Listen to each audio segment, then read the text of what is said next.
D'autre côté aussi, peut-être maintenant, notre ambassadeur et notre contingent n'étant plus otages au Niger, en quelque sorte, dans cette position de Fort Alamo, nous aurons peut-être plus de latitude pour monter des opérations de déstabilisation, cette fois-ci plus clandestines. Le plan de déstabilisation du Sahel lancé, attaque du camp militaire de Dioura, le bilan serait d'au moins 90 militaires tués. Pour plus d'informations après le générique. Bienvenue sur la Loupe planétaire.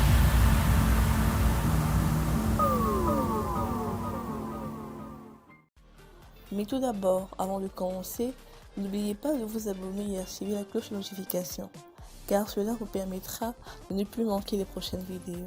Let's go! Une attaque perpétrée par les rebelles du cadre stratégique permanent, CSP, a ensanglanté le camp militaire de Dioura, dans la région de Mopti, le jeudi 28 septembre 2023.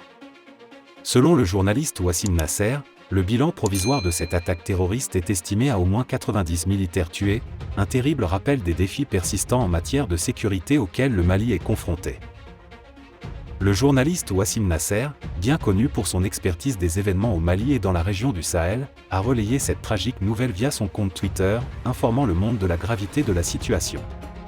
Selon ces informations, il semble que l'attaque ne soit pas l'œuvre du groupe de soutien à l'islam et aux musulmans, JNIM, comme cela était initialement supposé, mais plutôt de la coordination des mouvements de l'Azawad, CMA, l'un des groupes armés du nord du Mali qui avait signé l'accord de paix de 2015. Mali Image de Dioura, le bilan serait d'au moins 90 militaires tués, d'après les propos des assaillants et d'un des militaires maliens fait prisonnier. Dans une autre vidéo, il est clair que l'attaque n'est pas du fait du JNIM mais de la CMA, a fait savoir le journaliste Wassim Nasser sur son compte Twitter ce samedi 30 septembre 2023. L'attaque, qui a eu lieu en fin de journée le 28 septembre, a été caractérisée par un mode opératoire similaire à celui des deux précédentes attaques revendiquées par le CSP.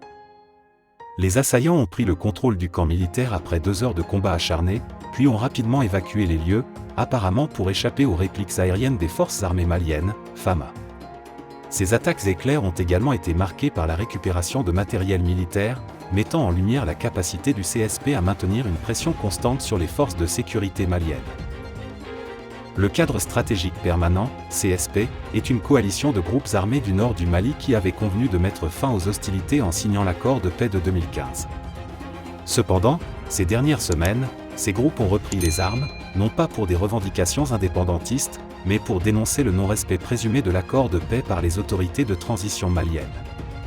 Cette escalade de la violence souligne la fragilité de la situation sécuritaire dans la région, malgré les efforts pour parvenir à une paix durable. Le Mali est confronté à un défi immense alors qu'il cherche à rétablir la stabilité et à garantir la sécurité de ses citoyens. Cette attaque meurtrière à Dioura est un rappel brutal des nombreux obstacles qui persistent sur la voie de la paix et de la sécurité dans le pays. Les autorités maliennes et la communauté internationale sont désormais confrontées à la tâche urgente de trouver des solutions pour mettre fin à la violence et rétablir la stabilité au Mali.